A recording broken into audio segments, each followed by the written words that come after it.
Nepal September 8, 2025 को Gen Z आन्दोलनसँगै एउटा ऐतिहासिक मोडमा पुगेको छ।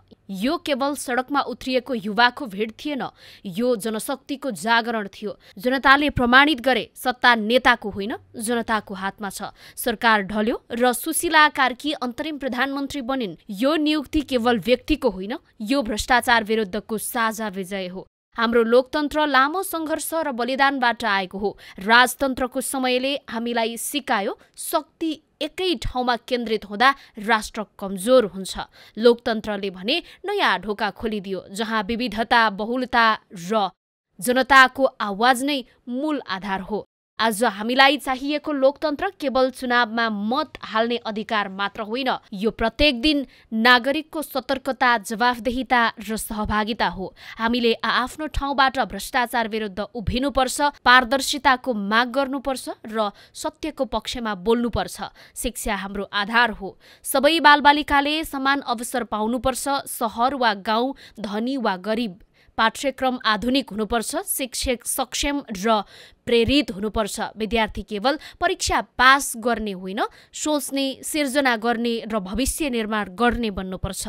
अभिभावक, समाज, निजी क्षेत्र र सरकार सबैको संयुक्त प्रयासले मात्र शिक्षा सबल हुन्छ। विज्ञान र प्रविधि हाम्रो भविष्य हो। देशभरि अनुसन्धान केन्द्र, प्रयोगशाला र डिजिटल पहुँच फैलाउनुपर्छ। युवालाई नवप्रवर्धन गर्न प्रोत्साहित गर्नुपर्छ र उद्योगहरूले रोजगारी सिर्जना गर्न लगानी गर्नुपर्छ। प्रवासी नेपाली विद्वानहरूले ज्ञान र अनुभव फर्काउन सक्छन्। यसरी मात्र नेपाल विज्ञान र प्रविधिको दौडमा पछाडि पर्दैन। तर सबैभन्दा ठूलो चुनौती भने भ्रष्टाचार हो। जबसम्म कानुन निष्पक्ष हुँदैन, जबसम्म दोषीलाई सजाय हुँदैन, तबसम्म नयाँ नेपाल सम्भव हुँदैन। न्याय प्रणाली स्वतन्त्र हुनुपर्छ, सरकारी कामकाज डिजिटल र पारदर्शी हुनुपर्छ र नागरिक सचेतनाले इमानदारीलाई सम्मान गर्ने संस्कृतिलाई बढाउनुपर्छ। सुशीला कार्कीको नेतृत्वले हामीलाई आशा दिएको छ, तर जनताको अपेक्षा ठूलो छ।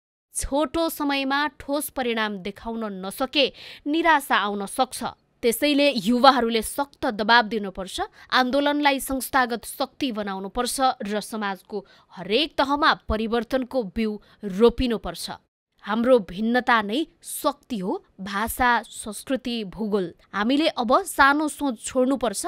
मेरो दल होइन, मेरो देश। शान्ति, स्थिरता र पारदर्शितामा अडिएको नयाँ नेपाल बनाउन यो ऐतिहासिक अवसरलाई स्थायी बनाउनुपर्छ। समृद्ध राष्ट्र निर्माणका लागि अर्थतन्त्र सबल हुनुपर्छ।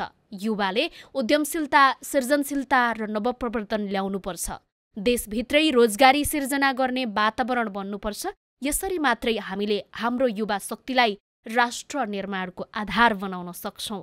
अन्ततः यो हाम्रो साझा जिम्मेवारी हो। अतीतबाट सिकौँ, वर्तमानलाई सच्याउँ र भविष्यलाई रचौँ। हाम्रो हातमै छ भ्रष्टाचार मुक्त, समृद्ध र गौरवशाली नेपाल। एकताको शक्ति नै हाम्रो सबैभन्दा ठूलो शक्ति हो। हामी सबै मिलेर एउटा नयाँ नेपालको निर्माण गरौँ।